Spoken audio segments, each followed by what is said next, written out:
Do you have a dream car? Mine is the Lucid Air. Are you intrigued by electric vehicles? The Lucid Air EV has been called the best driving car in the world. And the Lucid Air Sapphire is certifiably the fastest production car in the world. Listen to Lucid Driver Podcast wherever you listen to podcasts or at luciddriver.buzzsprout.com. I'm telling you, the ship was, it was rocking. It was rolling. And I'm trying to lock up my butt cheeks so nothing comes down to that end. And I'm trying, and my plan is that if I feel like I'm going to throw up, I'm going to stick my head back between the curtains, throw up, and then come back and finish the ship. Welcome to the Joy of Cruising podcast with your host, award-winning author Paul C. Thornton, a weekly conversation with the amazing cruisers featured in the Joy of Cruising books, comprised of The Joy of Cruising, Cruising Interrupted, new release, The Joy of Cruising Again, as well as other fun, informative global cruise personalities. It's the next best thing to cruising, hearing about cruising from the unique and diverse perspectives of Paul's amazing guests. If you hear about a cruise that interests you, book it at www.thejoyofvacation.com or enter to win a free cruise for two. Again, www.thejoyofvacation.com. We really appreciate your feedback, so leave us a text. Paul can't reply, but he may read your text on the air. Hello, passionate cruisers. This is Paul. Delighted to welcome this week on the Joy of Cruising podcast, comedian Kevin Jordan. Listeners know I am passionate about music and stand-up comedy. So when I get an opportunity to host a top stand-up who performs on cruise ships, I jump at it, and I am so pleased to have a conversation with Kevin. Kevin Jordan is an award-winning screenwriter, comedian, producer, and former LAPD police officer. For more than 35 years, he has headlined comedy clubs, casinos, cruise ships, and military bases around the world, with television appearances on The Today Show, Comedy Central, Showtime at the Apollo, MTV, and VH1. His comedy special, 'Cause I Said So, is available on Amazon Prime. Check it out. It is hilarious, listeners. As a screenwriter, Kevin has earned multiple screenplay awards for projects, including Sled Race and Old Patrol, blending humor, heart, and authentic storytelling. Through Dem Jordan Boys Productions, he continues to develop family-friendly and character-driven films that celebrate nostalgia, resilience, and the power of laughter. Welcome, Kevin, to the Joy of Cruising podcast. Hey, how you doing today? Good. Now, where are we chatting with each other from? I'm calling from Virginia, south of Richmond. Oh, okay. Yeah, I'm in California. California, okay. In a city called Rialto. Rialto. Out Righty. Yes. Means too damn hot. So I love stand-up and have had several comedians on the podcast. One just a couple of weeks before you. Do you know Jeff Neese? Yeah, we know each other. Yeah, okay. Yeah. So, and I've had a bunch of others. Billy D. Washington, Sure. Damon Williams, Sure. Spike, George Sedano.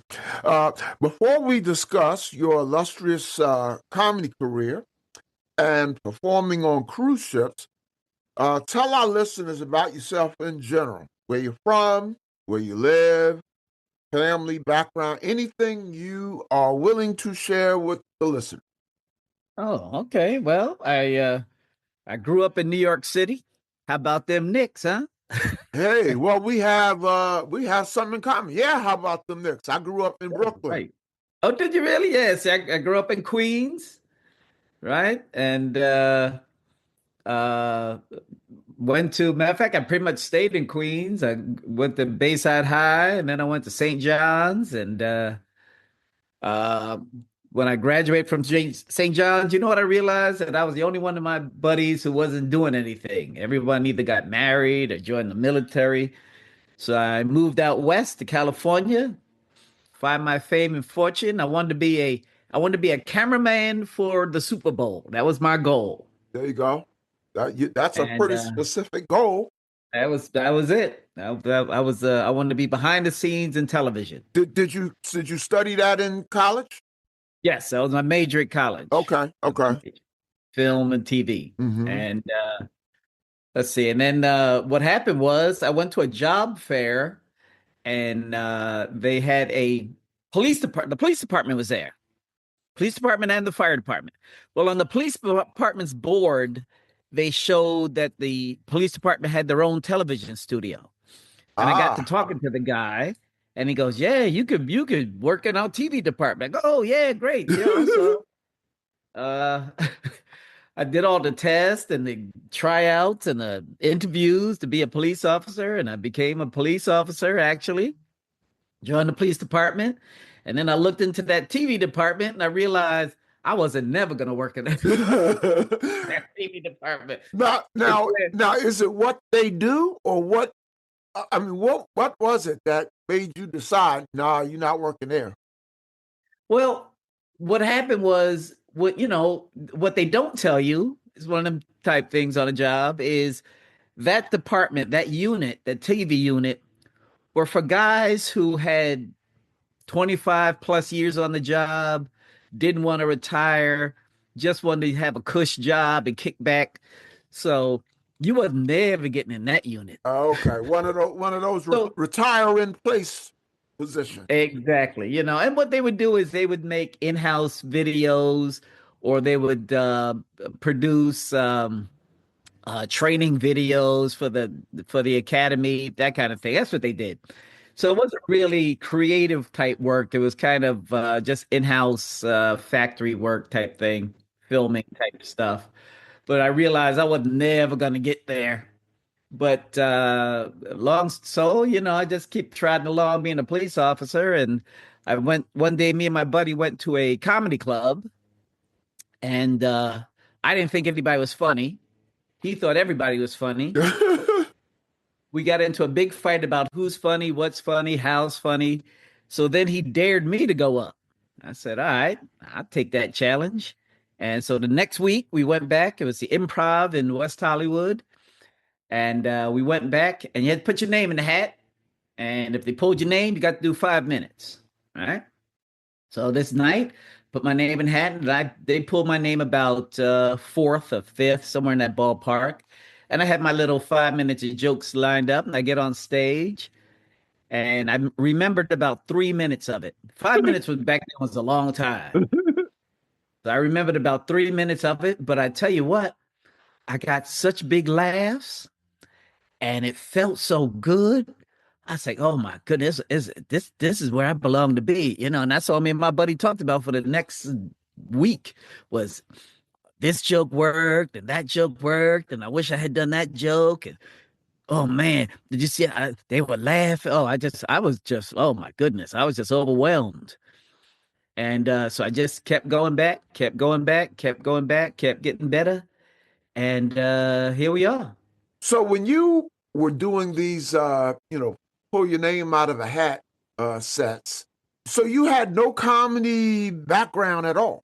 You No, were just swinging it. oh, well, yeah, I just winging it. I got on stage and told my little jokes that I thought were funny, and that was it. I didn't have any background in comedy. I didn't have any background in theater or anything else. And shoot, I was a shy kid from Queens. But the crowd took to you. Yes, the crowd loved it. Crowd was eating it up. I was like, wow, I didn't know it felt like this. So how often did you go back and do? Because these weren't obviously weren't paid. Uh, Right. yeah. So how often did you do those kind of? Did you always do it at this one spot, or did you go around try different open No, mics? well, I started going around to other clubs. There was the Ice House in Pasadena. There was a great room downtown LA called the Edwin Theater. So And there was, comedy was at its zenith back then. This is like the mid to late 80s, and comedy rooms were everywhere. So there was comedy rooms all over California. Oh, so let me tell you this story. Oh, you'll love this story. So there was a comedy club in Century City at the Playboy Club. All right. Remember the old Playboy clubs? So one night I go there and I go up and I do a show, but I'm running late. I'm supposed to be a roll call because I'm still a police officer and I'm working the midnight shift, midnight to 8. And so I get out the Playboy Club, and the Playboy Club happened to be in my patrol area, in my division. Okay. So I leave the Playboy Club. I'm rushing. I got to get the roll call, for I'm late. I get pulled over. So I get pulled over by my guys in my own unit, in my own division. And they go, wait, where you coming from? I said, man, I'm coming from the Playboy Club. I was doing a show. I tell them this. I'm doing a show. I got to get the roll call. So they go, man, you better hurry. I go, okay, fine. Well, that story climbs the chain of command and gets up to the lieutenant. I get called in the office. He says to me, hey, do you have a second job? I go, no. He goes, what about this comedy show you're doing at the Playboy Club? Now, I'm excited. So I go, oh, yes. I go, oh, yeah, I'm doing a comedy club, and I'm working at the Playboy Club, and I did like 5 minutes, blah, blah, blah. So he goes, well, that's a second job. I go, no, because I'm not making any money. I'm not taking any money. I'm just getting on stage and telling jokes. He says, well, it kind of looks bad if you're doing this and blah, blah, blah, blah, blah, blah. He says, what's going to happen one day if you pull over somebody who saw your show and didn't like it? I go, well, if they didn't like it, I'll write them a ticket. But if they did like it, I'll let them go. Well, he didn't think that was funny. So he told me, he goes, listen, I can't tell you don't do it, but I highly suggested you that you not do it. So all I really heard was don't get caught. That's what I heard. So I go back out, I'm working some of the places, some of the downtown clubs or out of the area clubs, and I'm keeping my mouth shut about doing it. Because usually I tell everybody so that, people would come see me. But now I keep my mouth shut. And around Christmas time, my lieutenant calls me in the office again. I go, what's it? He goes, hey, do you still do that comedy stuff? I go, no, I don't do that. So, because we could use a comedy show for the Christmas party. I go, really? So he goes, yeah. I said, oh, well, let me see if I can put something together for you, Lieutenant. He says, okay. So I figured now if I show them what I do, maybe they'll loosen up the strings on me doing it. Right. So sure enough, now I was working West LA division back then, and West LA is Brentwood and Palisades and Bel Air and a lot of ritzy areas. And the chief of police comes to the show. The deputy chief comes to the show, to this holiday party. It's a big deal. A lot of Tim Conway was there, and a whole bunch of people. It's almost a star-studded affair. So Tim Conway was there as entertainment. Yeah, he went up and just kind of, it was kind of a show thanking the police department for what they do in the neighborhood. But he threw some jokes in and whatnot. He was funny, very funny, nice, really nice man too. So now they go, oh, we got a special guest, one of our very own officers right here, gonna do a comedy show, Kevin Jordan. So I go up and I'm telling my little jokes, blah, blah, blah, a lot of inside jokes. I remember talking about because I'm brand new, I'm only a year on the job, and I'm telling all these jokes about just being in your first year and how they treat you and yada, yada, yada, and blah, blah, blah. And they're dying laughing. Oh, it killed. So show's over. Guys in my unit are like, oh man, we didn't know what you did. Oh man, you're gonna have a second career. Oh man. The chief's wife, Chief Gates, his wife comes up. Oh, Daryl Gates. That's right. His wife comes up to me and goes, oh, you were so funny. After you finish your police career, you're gonna have a second career. Oh, you're gonna blah blah blah. Yeah, no. Okay. So I'm on seventh heaven, right? Few days later, I'm out on patrol. I get a call to my car. It says, "Hey, come back to the station. You have a phone call." I go, "What? For real? What's that all about?" So I go back to the station. I get on the phone. It's Deputy Chief Wyndham, right? The Deputy Chief of Police. And he goes, he tells me, he says, "Listen, I wanted to tell you this. I think he's gonna compliment me. I think he'll give me a big attaboy, right?" He says, "I'd like to tell you this from me and Chief Gates. Your Oh, show wow. the other night was the worst thing we've ever seen. And Get out. if you don't want to be on this department, you can just leave that badge on the desk and get out now because we don't want your type and blah blah blah yada yada yada." It's like, oh my goodness, man. He ran me up. He Wow. ran me up one side of the wall, down the other. What So was that all about? he didn't like the show. But the crowd liked it. Crowd loved it. Crowd. Were you kind of hitting on police? Well, yeah, I was talking about inside stuff, stuff that, Okay. like I remember I was telling a joke about a big thing is getting denied lunch. Like you had to request lunch. And I made this big joke about every time we go somewhere, we get denied.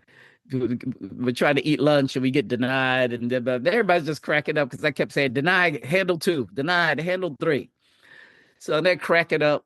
But yeah, the chief and the deputy chief didn't like it. Wow. So, So how long did you stay at LAPD? oh, I was there about 7 years. Oh, so And, here's and here's how the well, transformation happened.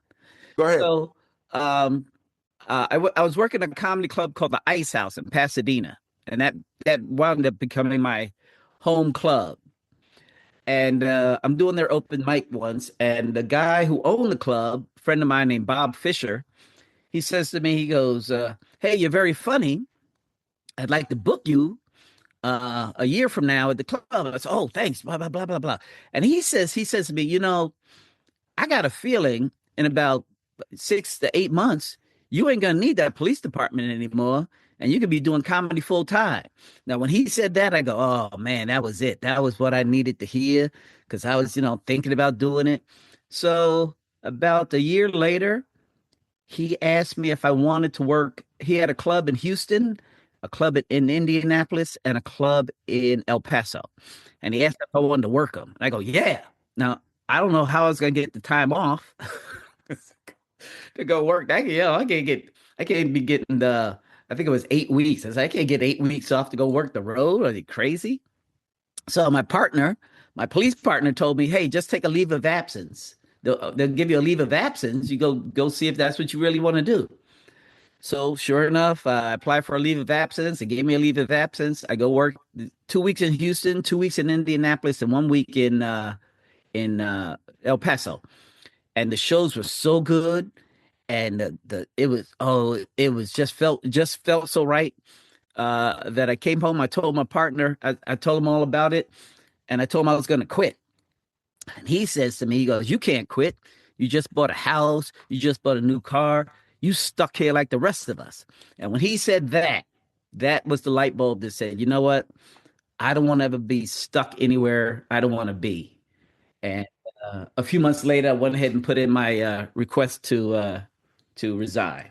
Well, comedy thanks you for making that transition. How, of the 7 years you spent in LAPD, what year approximately was it when the assistant chief kind of Oh, that was read you the riot act? that was 80. It was 83.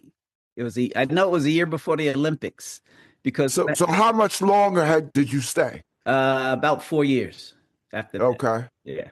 okay. Did you ever communicate with him again or with the chief? I ran into him again. It was him and his family at the Olympics. I ran into him. He came into. I was in charge of parking. Uh, it was an off-duty job, And he came in, and you know what? Here's what he came in with his family to park. They were going to some Olympic event. This is '84, and he remembered him. He remembered me. I remembered him. And you know what's funny is he came in. Well, not funny, but he came into the parking lot, and we both kind of gave each other a look. And I was supposed to ask him for his ID because no one. They told me no one gets in here. I don't care who it is. No one gets in here without ID. And I should have stopped him and said, "Hey, I need to see your ID." But I I didn't want to push that button. I go, no, just let him go. Let him be the deputy chief. Don't embarrass him in front of his family. We'll be right back. The Joy Vacation by Dream Vacations invites you to join us on a bucket list adventure to Africa. We're going to Kenya and Egypt for 14 days, April 10th through April 24th, 2027. A week in Kenya, including safaris, and a week in Egypt, including the pyramids and a 4-day Nile River cruise. This adventure includes air from the U.S., all transfers, all accommodations, private tours, and many meals. $5,000 to $5,500, depending on air, per person. Double occupancy. Only $250 per person deposit due at booking. The remainder is not due until late 2026. For a detailed itinerary, online brochure, and to book, email me at pthornton, THORNTON, pthornton at dreamvacations.com. Well, now that you are a celebrity comedian, do you ever hear from LAPD? No, not really. Did LAPD ever acknowledge you? No, not at all. Not at all. Mm-hmm. Okay. Every now and then I'll run into somebody from the job. Oh, you want to hear another good story? Sure. I love good stories. All right, here's another one. Get this. So when I was in the academy, I was dating a woman named Kyle Tolliver. And we dated for about a year in the academy.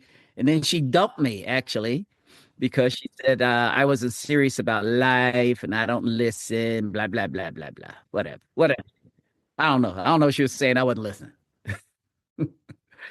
So, she goes her way. I go my way. I get married, have kids. She goes her way, gets married, get kids, whatever her life was. And, and I was working a princess ship.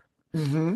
And a woman comes up to me and she says, "Hey, did you know a woman named Kyle Tolliver?" I go, "Yeah, I did. But matter of fact, I dated her." She goes, "Well, you ought to find her because she just retired and she's not married." I go, "Really?" Oh, my. Let me go look this up. So I go look up her Facebook page, and sure enough, she's cute. She's still cute, and looking at her. And I search all her pictures to see if there's a man, like a reoccurring man in any of the pictures. Nope, no man. Just go, what's going on here? So I reached out to her, say, "Hey, it's Kevin Jordan, yada, yada, yada." And we started talking back and forth. And then she goes, "Hey, why don't we meet for lunch one day?" I said, "Okay." Well, it turned out she only lived 15 minutes away from me. Mm-hmm. So we met at the Cheesecake Factory, and then we dated again, and now we married. Get out. What a great story. Yeah. What a great story. Now I lost something. I thought you went off and lived your life, and didn't you say she got married? Yeah, she got married. She lived her life. She married. Matter of fact, she married. You want to know what's funny? She married the guy after we broke up. The next guy she dated, she wound up marrying that guy. And yeah, she had a life, and I went off. I had a life, and I got married, married and divorced. She got married and divorced. We were both single, So yeah. What a wonderful story. Well, I'm sure she's listening. So congratulations. Beautiful story. Yeah. So we kind of jumped right into it, but I learned I've had, as I mentioned to you, I've had a number of comedians on the show because I'm passionate about stand-up comedy almost as much as I'm passionate about about cruising. Uh-huh. And I learned in my first interview with a comedian, I always put together questions and talking points and, try to be very organized on my podcast. So I tried that with the first comedian I had on the show, and that didn't work. Uh, Oh, I okay. learned that you don't jump into a bunch of structured questions with stand-up comedians because you don't really know what they're going to say. So, Right. so, so, so I want to make sure I give you some time to speak freely. So, what's on Kevin Jordan's mind right now? What do you want to talk Oh, about? oh man, let's talk about how bad them Yankees are playing. Oh my God, what else we gonna talk about? How bad? Well, I'm a Knicks fan, Uh-huh. but I'm not a baseball fan anymore. But when I was a baseball fan, for some reason I always pulled for the Mets, and I never was big on the Yankees. I was a big Met fan as a kid, because we could jump on the 7 train and get to the Met, get to Shea Stadium in no time, in 20 minutes, and get in for next to nothing. But long story short, I met Willie Mays. Remember he came back and played for the Mets. Yeah, Willie Mays, yeah, he was so rude to me that really. he made me a Yankee fan. Yep. The say hey A kid. say hey kid.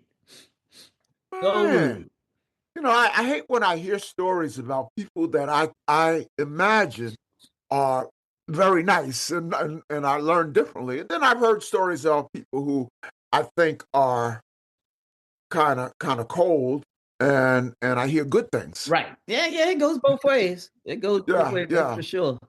Okay, anything else? Uh, What about in the comedy world? What's going on in the comedy world? well, What's the trend? you know what? I don't know. I don't frequent clubs like I used to.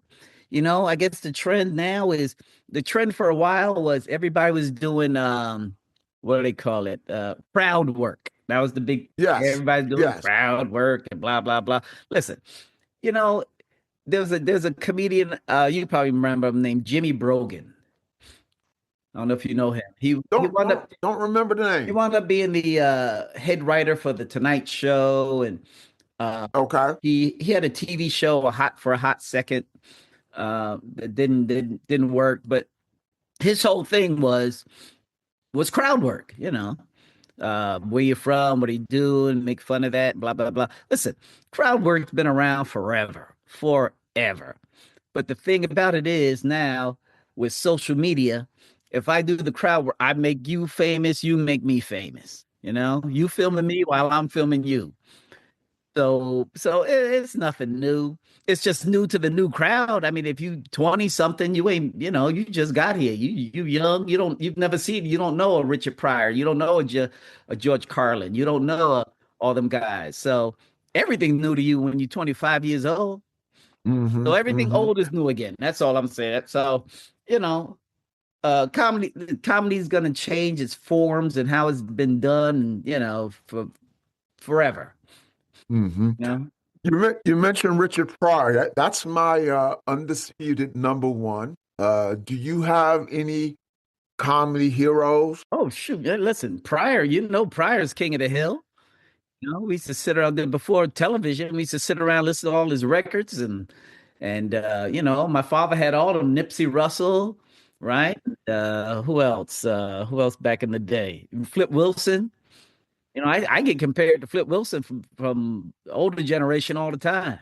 You know, Yeah, and as soon as you said that, that yeah, you remind me of Flip Wilson. yeah, Mm-hmm. yeah. Who knows Flip Wilson? Kids don't know Flip Wilson. Yeah. So Yeah, I've watched a couple of stand-up comedians, well-known stand-up comedians on Shannon Sharp's podcast, right. and he'll ask them about their Mount Rushmore of comedians, and I understand, taste is very personal, but I cringe at comedians who. I mean, Richard Pryor is not even in the conversation, and but they're younger, so Right. so Well, and if you're going to be in a business, know the history of the business. Right, right, Know right. the ones That's who what I came say. before you. Know the Red Foxes. Know the Slappy Whites. Know the Buddy Hacketts. You got to know everybody. You got to know everybody's history. Know what those guys went through and where they've been and how they did it. But kids today don't do it. They don't do a history check. They think that everything new is new. Right, right. Now you said you don't do clubs and all that much. So what do you do? I know you do cruise ships because Mhm. that's what attracted me to you. What else? How do you spend? How does Kevin Jordan spend a typical year? Well, Kevin Jordan How is. much on the road? How much at home? How much I do a lot. Well, counting your royalties from your TV special, which was hilarious. well, thanks, man. Yeah, that check should be coming in the next couple of days. But I do a lot of ships. Ships is my main bulk of work. I do a lot of corporate dates. I do like I have a corporate date for a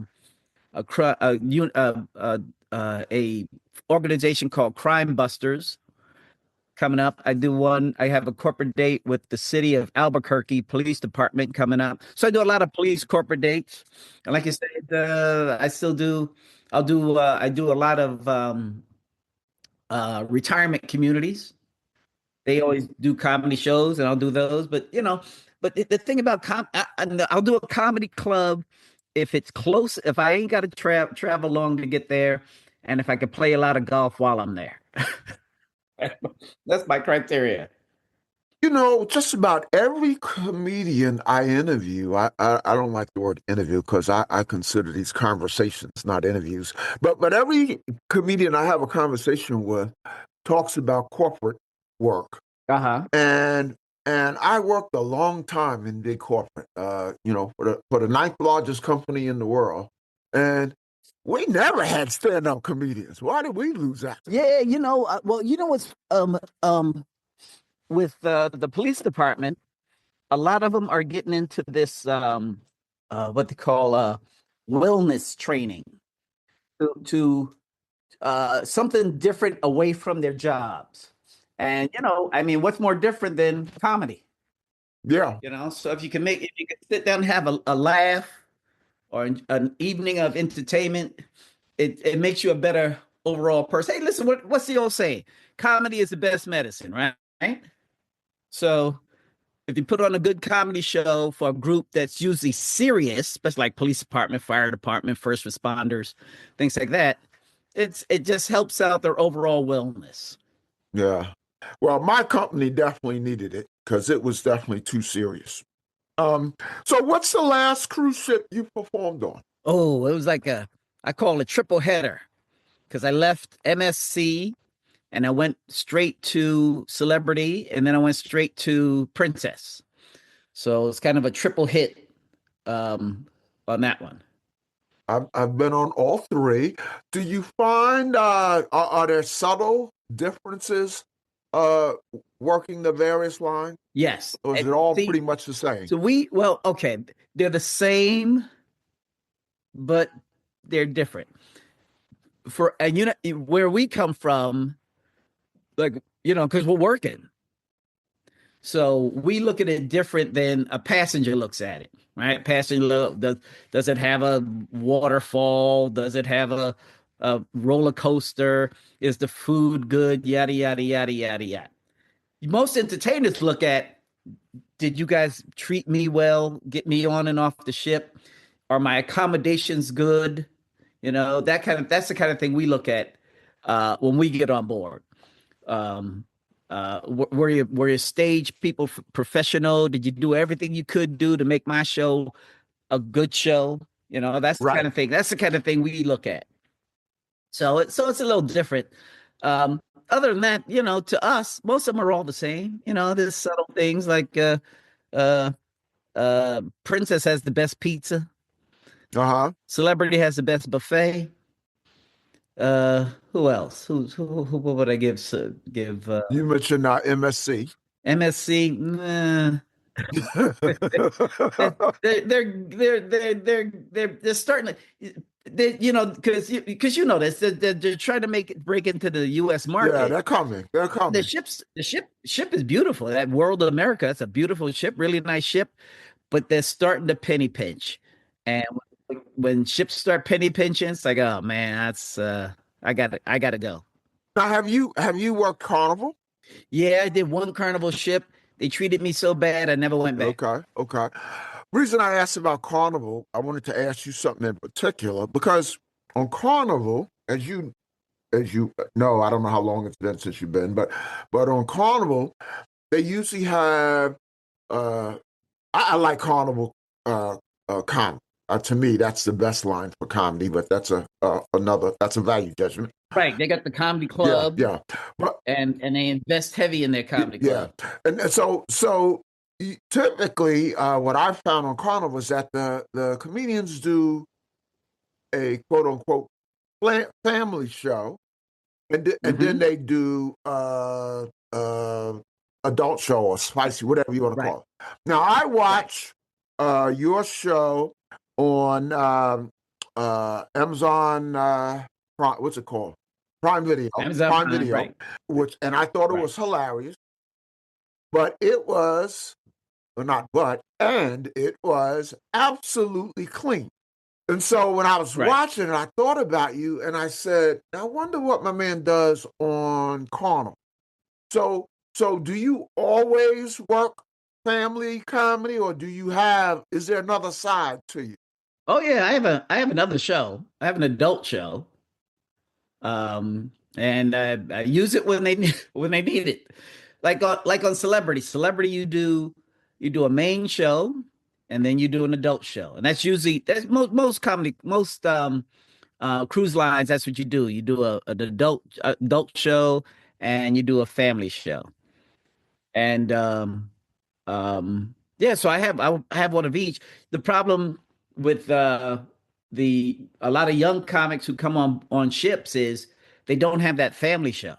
Yeah, and you know what, Kevin? It is very noticeable to a comedy veteran. Not I'm not Uh-huh. talking. Well, obviously you're a comedy veteran, but I'm talking about to me, someone who Right, goes to a lot of stand-up comedy. right. I can tell right away if a comedian is uncomfortable or unused is that a word? Not used to family comedy. Right. And it's very awkward. I feel bad for the person Right. You could, sitting there because yeah, I you can could, feel their pain. yeah, I always say it's like watching a train wreck, man, because you can see them stumble through words, or you can see their brain working to not say dirty words during the a family show that Hmm, they used to hmm. saying, because there's an 8-year-old sitting in the front row. So your adult show or non-family show, is it on is can I see it somewhere? Because like I You know said, what? I enjoyed the one I saw, Oh, but I'd okay. like Well, to see the other one. I don't think I've ever taped it. I don't think I've ever Okay. taped my adult show. That's a good question. Okay. But you know what? Here's what's funny about comedy. You can do a clean show at the adult show. If it's fun, I mean, funny is funny, Right. right? I mean, if you did a crystal clean adult show, nobody would care. And Hmm, I tell hmm. young comics this all the time. No one ever complained that a show was too clean. Yeah, yeah. You And, know? and I interviewed a comedian. I keep saying interviewed. I had a conversation with a comedian who works clean all the time. So I asked him. I said, "Well, what do you do for the adult show?" And he's fine. He says the adult show, you don't have to curse Right. at the adult show. Right. You know, so he just has the way he put it. He just has more provocative stuff than he Right. does in the daytime. Right. Exactly. You just use, and I tell people that all the time because um on Princess just started doing a thing they call Laugh Lounge, where you do a clean show one day and the next day you do an adult show, just like all the rest of them. Yeah. But Princess's audiences, I don't think want it because they're so used to it always being clean. that I don't think they really want a full out adult show. Because I remember there's a bit I do in my show where my wife asks me all these questions, and I keep making the answers dirtier and dirtier and dirtier. Uh Matter of fact, she don't like the joke, but huh. it don't matter. But I tried it once on Princess, and it just didn't go over as well because I think I think their audiences, if you stay in the PG-17 range, that's perfect. Okay. On Carnival and on Royal Caribbean, or even Celebrity, you can go full blast adult. Right. They'll take it because they're used to it. But yeah, I don't think Princess is there yet. So you know what? That comes from years of experience of know your audience. You know, if you say something and you see it doesn't hit or it doesn't, how the audience reacts, you go, you know what? Let me take it back. Let me pull it back a little bit, and yeah, and it'd be all right. How did you get into cruise ships? Oh, I was on a USO tour. We were in the Middle East. Yeah, we were in Iraq, matter of fact. And a buddy of mine named Don Barnhart, funny guy, very funny guy. He's the hardest working man in showbiz, I think. But he had just got um, 10 weeks with Royal Caribbean.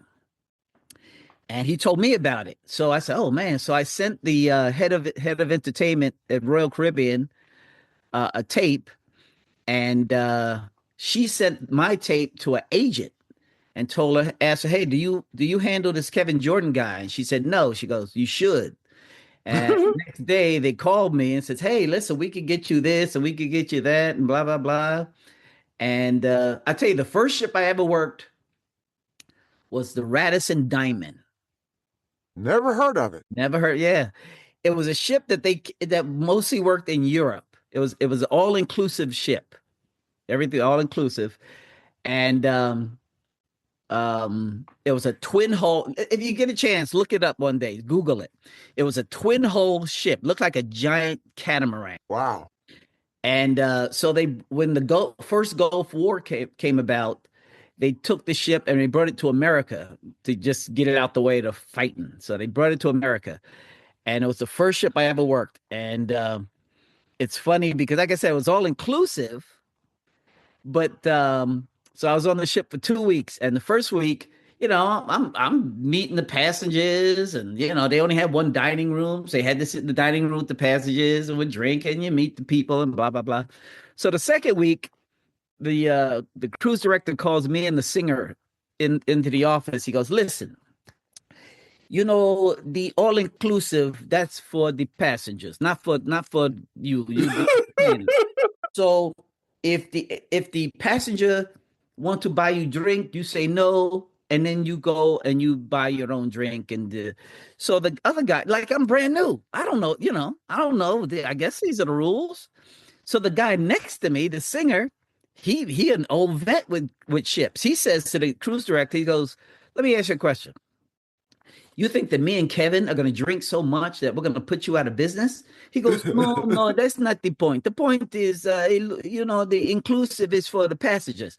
So the singer goes, "Listen, I'm telling you right now, if I'm not going to embarrass myself or a passenger by saying, no, I don't want to drink, and then go get a drink from the bar. So if the passenger says to me, hey, would you like a drink? And he orders me a drink, I'm going to drink the drink. And that's the way it's going to be." I was like, oh, man. I was like, wow. I was like, man. So I just now, are you willing to divulge who the singer was? I can't remember his name. I tell you his name, but I can't remember his name. Oh, okay. I'll tell you he went by the guy. His name was the Scottish singer. I can't think of his name. I know he lives in Vegas. And I tell you what, I learned a lot from him that week about what you put up with and what you don't. Because when you knew, you don't know. Yeah. So that's good. That's good that you kind of teamed up with him on your first. Now, was that literally your first cruise? My first cruise. I tell you, here's the other bit. Okay, so I was on 2 weeks. And like I said, his nickname was the Scottish singer. So maybe if you Google that, maybe we can figure out who it is. But The second week on board, right? Okay, so the first week was me, him, and this Beatles band, a Beatles look-alike and sing-alike band. The second week was me, the singer, and they brought on a guy named Sonny Turner. Do you know who Sonny Turner is? Sonny Turner was the lead singer of the Platters. Oh, okay. I know You the know, I know the Platters. you know who you know who his daughter is? No. My wife. Get out. Ain't that something? So Get out. So I tell you, if I didn't have a cruising podcast, between the the the the wonderful love story, how you remarried your former girlfriend, and now now this coincidence, sounds like you got quite a non-cruising story yeah, as well. I got some stories, that's for sure.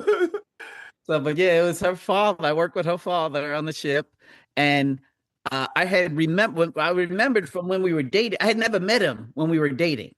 Uh-huh. I knew that her father was the lead singer of the Platters, Sonny Turner. Right. So when he came on board, I was waiting for him. I was like, oh man, let me show this guy who his daughter missed out on.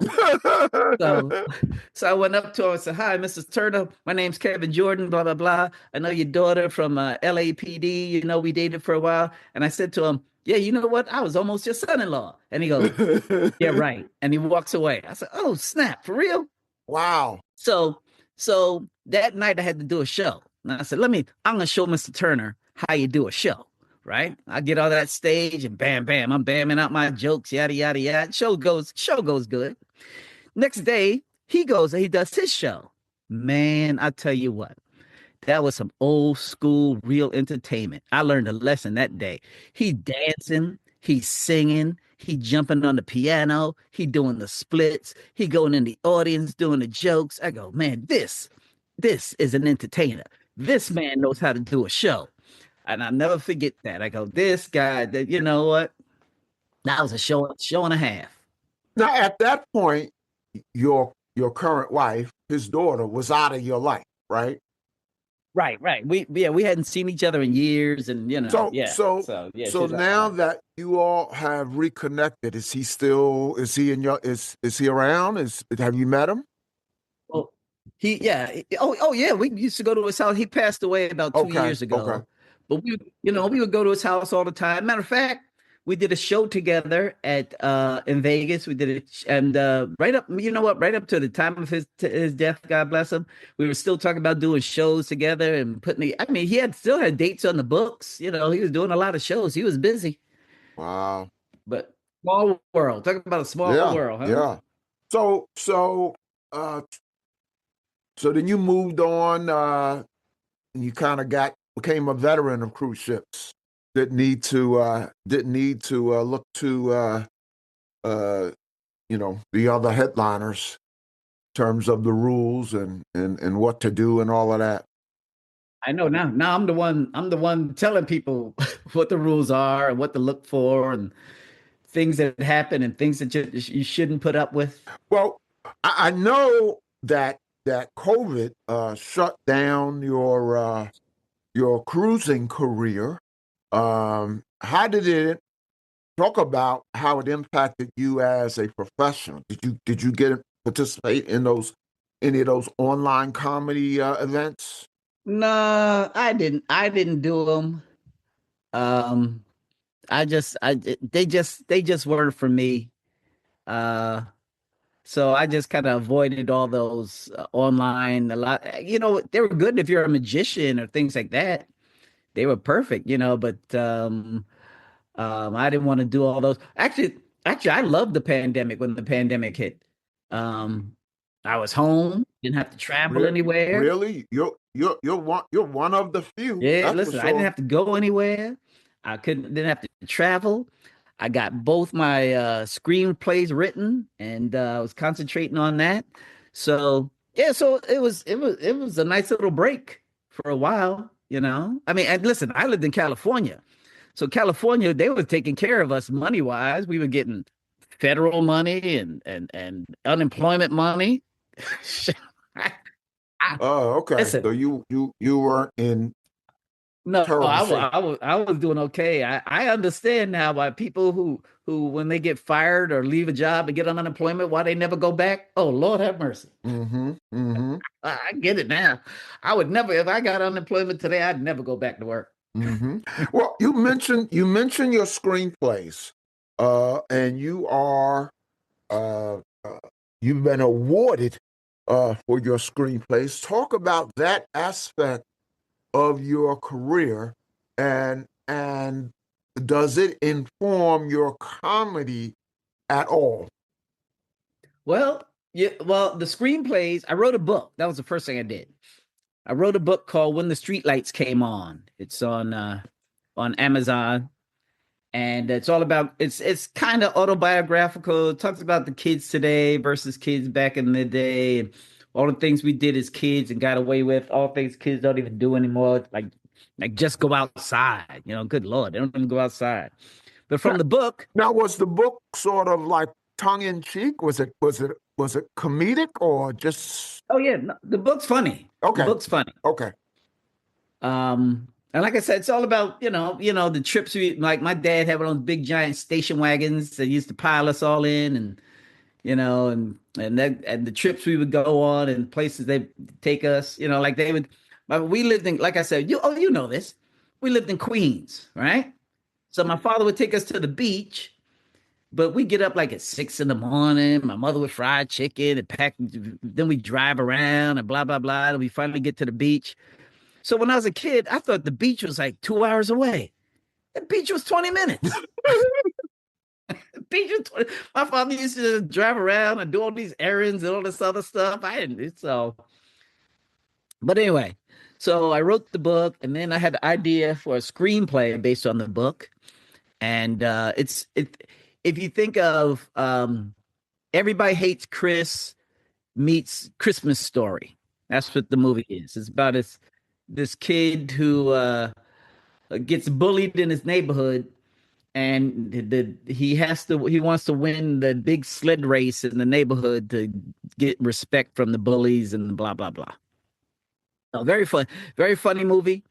But that's what I worked on all during the pandemic, and then I wrote a second movie called Old Patrol, which is about a female officer who rises to the ranks of lieutenant faster than anybody else. They won't make her a captain, and so she quits in a huff. And turns out when she got promoted, her very first promotion was 30 days too soon. So they're gonna make her she either has to start from scratch from that point, or she could retire, or since she's retired, her pay goes back down to patrolman pay. Well, she isn't going to do either one of those, so they come up with a compromise. They said, "Well, okay, since you promoted 30 days too soon, just come back to work patrol for 30 days, and we'll call it even." Well, the 30 days she goes back to work, she has to get this one recruit over the hump, and he's a horrible recruit, so he's holding her back, and she don't want to be there. So it's a funny story. It's called Old Patrol, and that's another it's a funny movie also. But both of them have won a lot of awards. Both of them have won screenplay awards, and so we're working on them. So the screenplays have been you've been awarded for the screenplays, but did you say they've been turned into movies or not yet? Not yet. Oh, okay. We're getting there. Okay. I'm hoping I can find a producer. I've talked to a bunch of companies. I talked to just about every company out there. A lot of them who do black comedy movies, and a lot of them names you would know. Uh-huh. But let's just say, let's just say they gave me the first no. They didn't give me the last no. Okay. Okay. Well, best wishes with that. It's gonna happen. I'm gonna let you know. Well, I know you're a busy guy. Talk about. We're going to let you go soon, but let the listeners know where they can catch you in the next few months. Are you going to be on any cruise ships? Maybe someone has a cruise and they can catch you. Oh yeah. Well, let me see. I'm on the Celebrity Reflection, the end of July 17th through 24. I'm on the Reflection. Okay. And I go to back to the Reflection in August 7th through 14. And then I'll be on the Princess Ruby in September. The first 2 weeks of September, I'll be on the Ruby and I'll be on the Star Princess. So yeah, I keep pretty busy. But in my whole schedule, you can go to kevinjordan.com and you'll see my schedule. You'll see clips of my work. You'll see information about my screenplays and about my book. Everything you need to know about me is there. Well, Kevin, uh, as I said, I know you're busy, but we're not going to let you go yet because we like to ask our guests some light, uh, dare I say, fun questions. All right. First question, how do you spend your me time when not writing your screenplays, not working on your comedy? Well, you mentioned golf. I heard you say golf. Right. Any golfers, that's all we think about. We thinking about our swing 24 hours, 24/7. All you thinking about is your next swing and how come I'm slicing and today how come I'm pulling but yeah, I got I play a lot of golf. The grandkids come over all the time, play with the grandkids and remind them who the champ at 3-on-3 basketball is and do, keep them in line. do you take your clubs on the ship? I used to, it depends on like if I go to if I work the Mexican Riviera, I take my clubs. Uh-huh. So it depends on where I go. But I used to take my clubs all the time. But a lot of places that the ships go don't have golf courses, which is surprising. A lot of Caribbean islands don't have golf courses. I guess they just don't have room for a golf course. But if I go to Mexico, I take the clubs. If I go to Bahamas, I take the clubs. But yeah, they go with me quite a bit. I suspect a few comedians are listening. I'm on a couple of Facebook groups and I've publicized the show on air. Who of the stand-up, if you're willing to say, who of the stand-up comedy community is the best golfer that you know? The best golfer, there's quite a few good golfers. Jeff Jenna is a good golfer. Sid Davis is a good golfer. Uh, those are probably two of the best. Okay. Um, both of them work over at Carnival. Uh-huh. But we have a group called the Comedy Summit. It's me and a comedian named Rodney Johnson and Miguel Washington and Derek Cameron and a few, and we have a group. It's called the Comedy Summit, and we get together twice a year, and we go play golf somewhere and have a good time. So yeah, we have the reason we do it is because listen, we work, all of us work 40 weeks a year, 35 weeks a year on ships.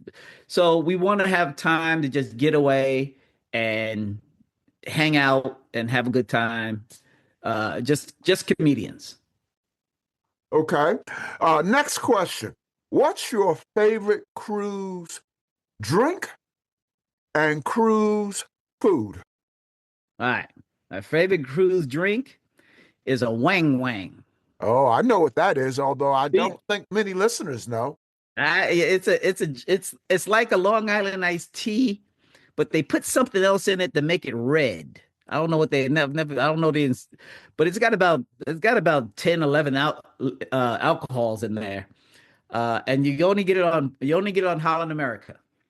Now, where I learned about that drink, I think that's like an insider cruise crew drink, right?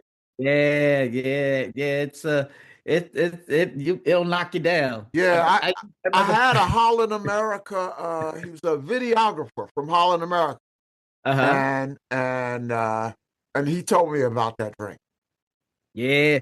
I remember I used to see how many I could drink on my birthday. One year I had my son with me and Oh, I'm drink. I think I drank three, and I'm a light drinker, and I think I had 3.5 wang wangs, and I was drunk. Oh you, my God! no show the next day though, right? No, no show to let. They wasn't gonna get a show. Yeah, wang wangs before showtime. No, no, no, no. So, so my favorite cruise food is the pizza on Princess. I think Princess has the best pizza going, bar none. Better than, and you know what? That's funny because MSC prides themselves on all things Italian, you know? And matter of fact, on their big ships, they even make their own mozzarella on MSC. But I still think Princess's Pizza is the best going. Where are you most grateful for having visited on a cruise? Where? Yes. Ooh, that's a good question. Where? Wow. You know what? I would have to say if not the Mediterranean, because the Mediterranean, if you've never been on a cruise, s- go on a Mediterranean cruise. That is maybe the best. But I think maybe Antarctica, because you ain't never getting to Antarctica in your lifetime. So I think and Iceland and Greenland. And I took my wife with me to ice. Oh, and I have to put at the top maybe Australia too. Okay. So those Iceland, Greenland, Australia, and Antarctica. I probably those are probably the places I would never have been without cruising. Okay. Last question. What is your most memorable, funniest, even most embarrassing experience on a cruise or at a port? Doesn't have to be all three, but what is that one moment you will always hold on to? Oh man, shoot. That's a good question. Hmm. I don't that's a good question. Wow. Wow. I don't know. Let's see. Man, oh man. Man, that's a stumper right there. I know once I was sick. I wouldn't have done it now because I know better. But we were having rocky seas, and a lot of times when they have rocky seas, they change the show lineup because they don't want the dancers and singers hurt during a rocky show on stage. But they don't care about the comedian. Go on, put him out, put him out there. And I remember this one time I was sick. I don't know if I had food poisoning or what I had, but I was sick. And they called. Now, here's what we know now. I'm gonna give you an insider secret. Every comedian knows, every entertainer knows, it guest entertainer knows this. And ask this of any entertainer you talk to. If your phone rings and it's not your night to work, you do not answer the phone because it is them calling you to tell you you got to go to work. So if your phone rings, do not answer. Matter of fact, Princess gives you a medallion. That's how they track you. They can track you wherever you are on the ship.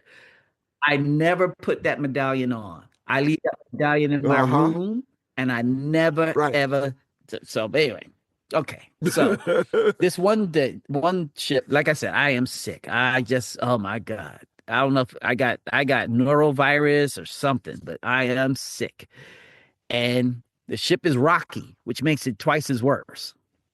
They call me and say, "Hey, we need you to come do the show tonight." I said, "Hey, I don't feel well." Well, we don't have anybody else, and blah blah blah. And they kind of guilt you into doing it. I ain't gonna tell you which cruise line it was, but they guilt you into doing it. I said, "Okay, fine, whatever." So I get myself together, and the ship. I'm telling you, the ship was it was rocking, it was rolling, and I'm trying to lock up my butt cheeks so nothing comes down to that end.